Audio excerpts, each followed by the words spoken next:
Kan jy dit hoor soos die branders breek van Victoria Bay tot in Gouritsmond? Kan jy dit sien soos die son opkom en skyn oor die ou Tenikwa berge? Beleef jy dit? Die tuinroete, 'n plek waar God regeer. Mense wat 'n verskil maak met geloof, liefde en hoop. 'n Streek wat God ken, mense liefhet en hulle wêreld vernuwe. Habakuk 2 vers 14 sê, die aarde sal gevul word met die kennis van die heerlikheid van die Here, soos die waters die seebodem bedek. Welkom by Doksedale Tuinroete.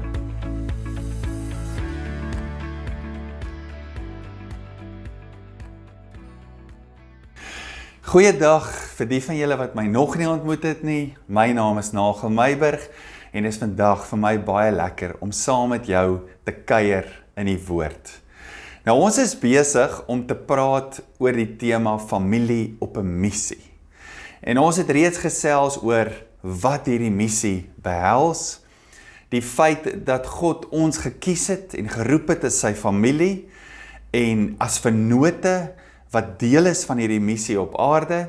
En dan het ons ook gesels oor bediening en hoe Jesus sy disippels se voete gewas het om die hartklop van dienswerk en die hartklop en die krag van dienswerk ook aan sy disippels te openbaar. Nou vandag gaan ons 'n bietjie verder gesels en ons gaan kuier oor een van die baie belangrike dinge wat hierdie familie op 'n missie doen, en dit is om in fellowship te leef, om in verhouding met mense te leef. Nou as ek jou vandag sou vra, hoekom gaan jy kerk toe? Of hoekom is jy deel van 'n geestelike familie? Of hoekom het jy interaksie met 'n geestelike familie? Wat sou jou antwoord wees? Nou as jy aanlyn kyk, is dit dalk nodig om so 'n bietjie die uitsending net te pause en so 'n bietjie te dink oor hierdie vraag. Hoekom gaan ek kerk toe? Hoekom is ek deel van 'n geestelike familie? Nou ek hoop nie die antwoord was gewees, iemand forceer my nie. Dis nie die antwoord wat ons graag wil hê nie, maar ek is seker die meeste van ons se antwoorde sou iets wees soos, ek gaan kerk toe, ek is deel van 'n geestelike familie, want daar voel ek geliefd. Daar voel ek word gehoor, daar voel ek word gesien, ek voel, dis 'n plek waar my geloof versterk word, dis 'n plek waar ek hoor wat die woord oor my sê en ek kan my lewe volgens dit inrig. Dis ook 'n plek waar ek voel, ek maak 'n verskil en ek is deel van iets met groter betekenis. Dis 'n plek waar ek voel, ek beleef die waarde van verhouding. Nou soos ek reeds gesê het, God roep ons as sy familie en God roep ons om deur verhouding en deur fellowship op die aarde die koninkryk van God te bring en die aarde te vul met God se heerlikheid. Ons sien dit in die lewe van Jesus en daarom kom Jesus om nie net 'n voorbeeld vir ons te wees nie, maar 'n voorbeeld van ons. Wanneer hy vlees word, dan kom Jesus en Jesus bou verhouding met mense. Jesus fellowship met mense en in die proses vul hy mense en hulle wêreld met sy teenwoordigheid. Die Message Translation in Johannes 1 verduidelik so mooi wat Jesus kom doen. Het hoor bietjie wat sê. Hy sê, the word became flesh and blood and moved into the neighborhood. We saw the glory with our own eyes. The one-of-a-kind glory, like Father, like Son, generous inside and out, true from start to finish. Jesus moved into the neighborhood. Jesus kom woon tussen mense, in verhouding met mense, in fellowship met mense, om die heerlikheid van God, soos in die hemel, so ook op die aarde, in mense se wêreld waar hulle is, 'n realiteit te maak. Lukas 19 is so 'n mooi storie. Dis die storie van Saggeus. Ons sien hoe Jesus deur Jerigo gaan en hoe hy dan hierdie man sien wat in 'n boom is. En Saggeus, weet ons, het baie wanpraktyke bedryf as dit by geld gekom het en hy was nie 'n gewilde persoon nie. Inteendeel, Ons sê in Engels, he was an unwanted nobody gewees. Maar Jesus sien vir Saggeus raak. En Jesus sien ook die beeld en die gelykenis van God in Saggeus. En dan roep Jesus Saggeus op die naam. Hy betree Saggeus se wêreld deur hom op die naam te noem. Hy ken hom, hy maak bemoeienis met hom. Hy kom nog nader aan Saggeus deur vir hom te sê, kom uit die boom uit, kom af, want ek wil by jou tuis gaan. Nou wanneer jy in iemand se huis bly, vir 'n tydjie, kom jy baie naby aan hulle wêreld. En dis presies wat Jesus hier doen. Hy kom naby aan Saggeus se wêreld. En die mooi van die storie is dat Jesus se passie en sy compassion vir Saggeus, Jesus se inisiatief en sy verhouding met Saggeus, sy lewe herstel, sy lewe red en sy lewe kom verheerlik. Tot so 'n mate dat Saggeus nie net gered word nie, maar dat Saggeus teruggaan en sê, nou het ek impak in die koninkryk, nou kom wys ek hoe die koninkryk lyk. En Saggeus sê, ek sal 4-dubbel teruggee van almal wat ek te na gekom het. Kan jy dink hoe alleen Saggeus was, totdat Jesus by hom stil gestaan het? En miskien kan ons dink, Saggeus het dit verdien. Saggeus het dit oor homself gebring. Saggeus se werke was boos. Saggeus was korrup gewees. Maar iemand het eenmaal gesê, people need love the most when they deserve it the least. Ek is seker, die persoon wat dit gesê het dit ontdek uit die woord uit. Wanneer Paulus sê in Romeine 5 vers 8, toe ons nog sondaars was, het Christus vir ons sonde kom sterf en het hy sy lewe vir ons kom gee. Kan jy dink, hoeveel keer het Saggeus, dit wat ek en jy beleef deur fellowship, hoeveel keer het hy die ek is geliefd, ek behoort, ek maak saak, ek het betekenis, ek is geroepe. Kan jy dink hoeveel keer in sy lewe het hy dit gemis, totdat Jesus by hom stil gestaan het. En dan skryf Lukas Jesus se laaste woorde in hierdie storie op in Lukas 19 vers 10 en hy skryf, die seun van die mens het gekom om diegene wat verlore is te soek en te verlos. In Jesus se verhouding met Saggeus sien hy hom raak. Hy bring verlossing vir hom. Jesus sê, vandag het hier vir hierdie man verlossing gekom. Maar Jesus doen meer as dit. Jesus herstel hom en Jesus posisioneer hom ook vir impak in die koninkryk. Dit noem ons verheerliking. Nou ek hou baie van gesegdes, want gesegdes sê iets baie kragtig in 'n sin of twee. En een van die gesegdes wat ek al baie in my lewe gebruik het, is die gesegde wat sê, the enemy first isolates you, then he violates you. The enemy first isolates you, then he violates you. En is dit nie so nie? Ons het al hoeveel keer in ons wêreld gesien, wanneer mense alleen is, of wanneer mense alleen voel, en daar nie die geleentheid is vir die krag van verhouding, of die krag van fellowship, om in hulle lewens te werk nie, is dit juis die tyd, waar die vyand kom, en hulle lewens beskadig met leuns. Ons kyk rondom ons na die wêreld en dis dikwels wat ons sien. Ons sien die effek van isolasie, ons sien die effek van eensaamheid en die afwesigheid van die krag van verhouding en fellowship in mense se lewens wat afgaan in 'n afwaartse spiraal van negativiteit, soos wat dit ook was in Saggeus se lewe tot Jesus by hom stil gestaan het.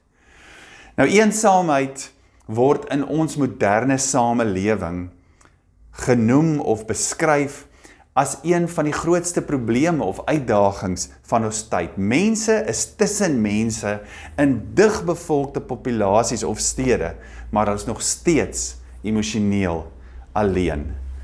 Nou ek wil vandag vir jou sommer net 'n paar interessante feite of statistieke gee wat handel juis oor isolasie.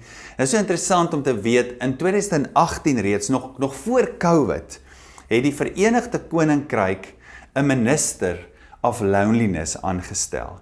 Juis om die kwessies wat ontwikkel het uit mense wat alleen is aan te spreek. Onlangse navorsing toon dat die generasies, die millennials en die Gen Z generasie, die nommer 1 en die nommer 2 plek vat op die lys as dit kom by mense wat eensaamheid beleef. En is dit nie ironies nie? Dit is die generasies wat die meeste connected is met social media, maar wat die meeste disconnected is verhoudingsgewys. Nog so 'n bietjie statistieke, sielkundige navorsing het onlangs ook getoon dat die risiko van sekere geestesgesondheidsprobleme soos depressie, angstigheid, irritasie, woede en selfs sekere tipes kompulsiewe gedrag die risiko het om te verhoog as gevolg van isolasie.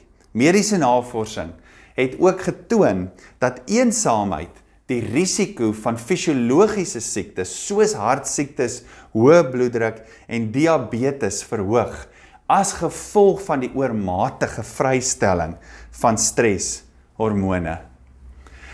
Nou daar is 'n outeur met die naam van Susie Becker en sy het 'n boek saamgestel wat sy noem The All Better Book. En in hierdie boek was kinders sekere vrae gevra oor die wêreld se grootste probleme en dan het sy hierdie vrae nou opgeskryf as ook die kinders se antwoorde en natuurlik was die probleem van eensaamheid een van die vrae en antwoorde wat voor die kinders se deur gelê is en wat in hierdie boek opgeskryf is. Hoor 'n bietjie hierso, dit kom uit hierdie boek uit. With billions of people in the world, someone should figure out a system where no one is lonely. What do you suggest? Dis wat aan die kinders gevra was. Een kind het gesê, hy het 'n blinkplan gehad. Hy het gesê, find lonely people, ask their name and address, then ask people who aren't lonely, their name and address. And when you have an even amount of each, assign lonely and not lonely people together in the newspaper. 'n ander kind het gesê, make food that talks to you when you eat. For instance, it would say, how are you doing? What happened to you today? Nou ek dink dis nodeloos om te sê dat die kinders se antwoorde het nie die groot wêreld probleem opgelos nie. Ek dink hierdie vraag wat vir die kinders gevra is, ek dink die aanstelling van the Minister of Loneliness was heeltemal onnodig gewees. Want daar is 'n antwoord vir hierdie statistieke. Daar is 'n antwoord vir hierdie pandemie en God het hierdie antwoord lankal vir ons kom gee. God se plan is met sy familie dat ons deur fellowship, soos in die storie van Jesus en Saggeus, die heerlikheid van God sal openbaar. He moved into the neighborhood. Dit spreek van verhouding, om die mens weer te kom herstel en die mens weer te verheerlik. Nou hierdie plan van God, hierdie plan van fellowship, van verhouding, ons weet in ons eie lewens hoe belangrik dit is en dalk was dit een van die antwoorde gewees hoekom ons aan 'n geestelike familie behoort. So ons weet hierdie plan van God van fellowship en verhouding is vir sy familie, vir die kerk, maar is ook vir ons verhouding met die wêreld. Fellowship is een van die kragtigste aksies wat God vir ons gee om sy familie te anker in die nuwe lewe wat daar in Christus is. En ek wil jou nooi om te kyk na 'n video van 'n monoloog wat op so 'n effektiewe manier vir ons die plan en die krag van fellowship kom vertel. Kyk gerus saam met my na hierdie video. I grew up by miles of redwood trees, tall, strong, and beautiful, and I learned a couple of things. That redwoods are the tallest trees in the world. They are some of the strongest, most resilient. Storms and fires cannot take them, and they are Latin for the term forever living. But their roots don't even run that deep. They're only that strong and they only live that long because their roots intertwine with the other surrounding redwood trees. Alone, a redwood won't grow as tall and can sometimes be blown over by the weather. But in a forest of redwoods, underneath the soil surface, there's millions of roots connected, for they are better together. And when I think of these redwoods, I think of us here.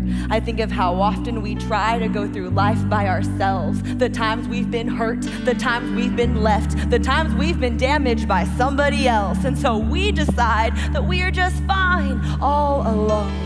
But God says that's not what I created you for. Jesus was passionate about people and community and believed the church was the hope of the world. He calls it a family because here we find our identity. He calls it a temple because we're like different pieces that come together to build and hold up one another. He calls it a flock of sheep because we are cared for by the same shepherd. And he calls it a body because we're all different parts and no purpose or function is like the other. He calls it his bride because the church is the love of his life, and he calls it a vine or a garden because we're only productive when we're connected. He says the lost have hope through it. He says the hurt are healed through it. He says we must love and forgive and fight to protect it because the community of the church is his absolute favorite. Jesus said, I will build my church, and the gates of hell will not prevail against it. Much like a redwood forest, we need each other to survive. We need to hold on to one another, intertwined to stand firm against the trials of this life. The gates of hell will not have the victory when we are the church God wants us to be. So let's be redwoods. Alone they can't do much, but together they are miraculous. Together they are brilliant. Together they hold each other up, so no storm, no hell can take them. The church, the bride, the body, the temple, the flock, the family, the garden, the forest of redwoods, whatever you want to call it, God says we are better together.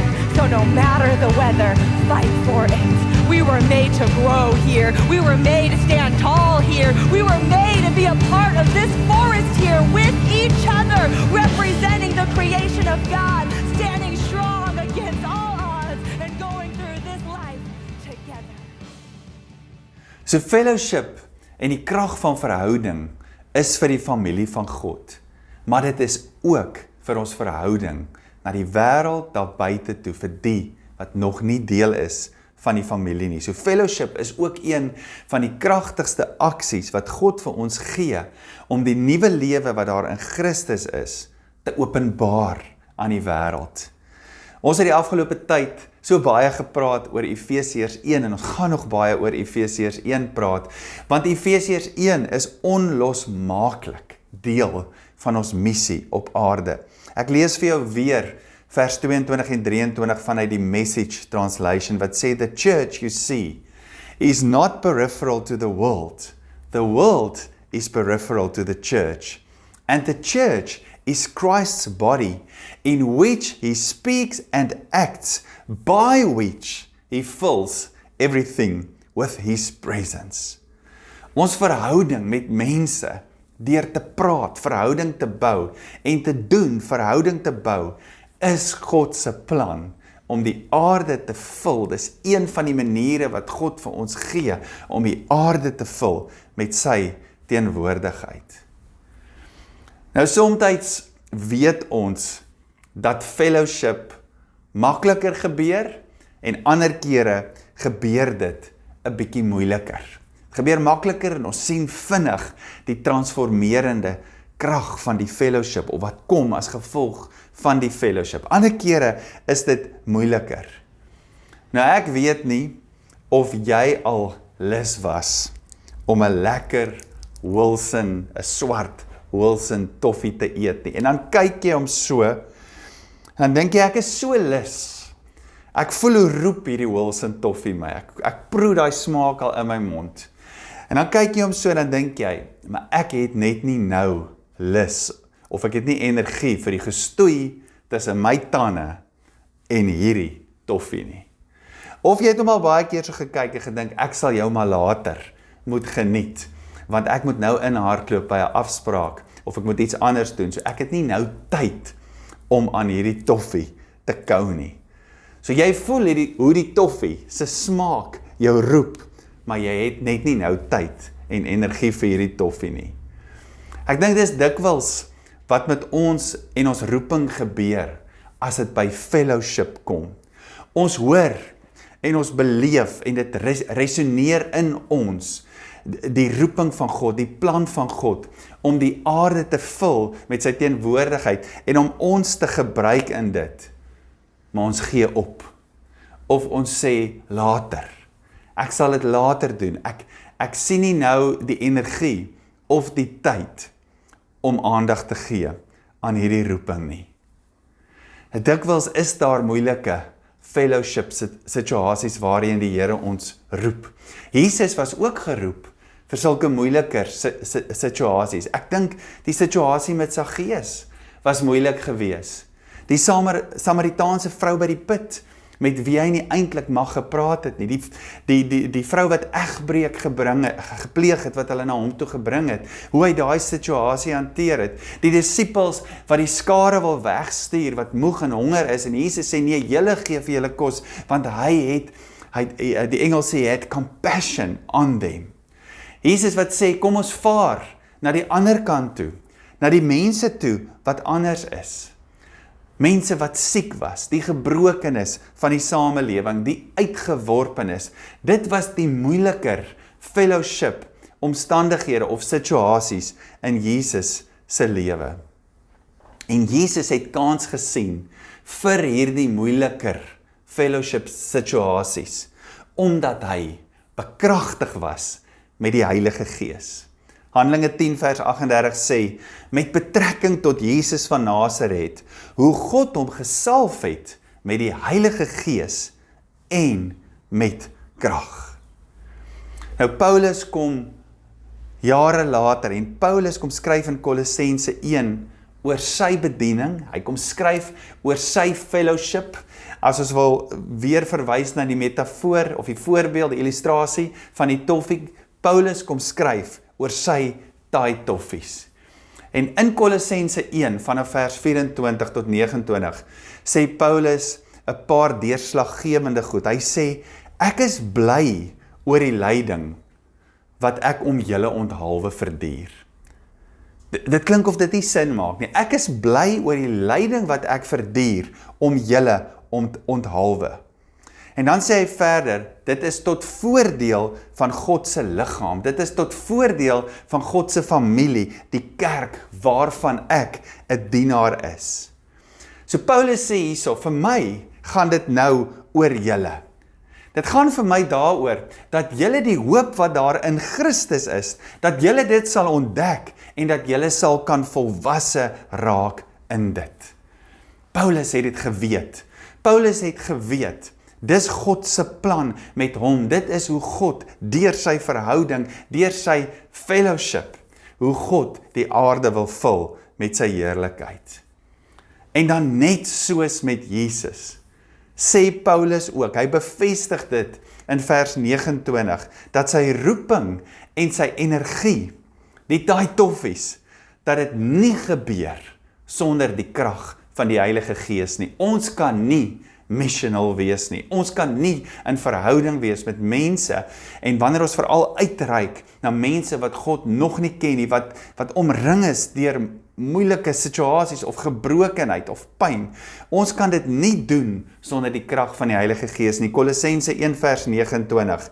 Daarvoor span ek my ook in, terwyl ek die worstelstryd voer, in ooreenstemming met sy krag, wat met mag in my werk. Paulus sê, ek span my in ooreenstemming met sy krag. En dis die krag van die Heilige Gees wat in my werk. Ek wil jou vandag nooi om weer die volgende te hoor en dit ook te internaliseer en dit vas te maak.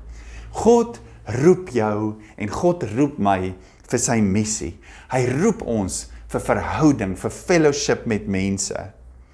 God roep my en jou om te dien, sodat sy missie kan realiseer. En God nooi jou om te fellowship met mense vanuit jou fellowship met die Heilige Gees. As missional individuals, soos ons dit in Doxodeo noem, en 'n missional community, moet ons gereeld vir die Here vra, Here, na wie toe stuur U ons vir fellowship? Maak nie saak hoe dit lyk nie. En ons moet gereeld vra, Here, hoe moet ons lewens orden en prioritiseer om hierdie fellowship moontlik te maak?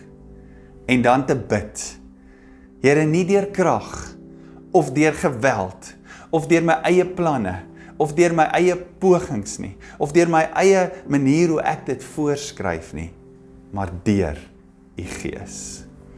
Amen. Ek seën jou met 'n wonderlike dag. Mag ons sien hoe die tuinroete verander na 'n plek wat gevul is met God se teenwoordigheid, met sy heerlikheid, omdat ons verstaan en internaliseer dat God ons geroep het om deur verhouding ons omgewing te bereik.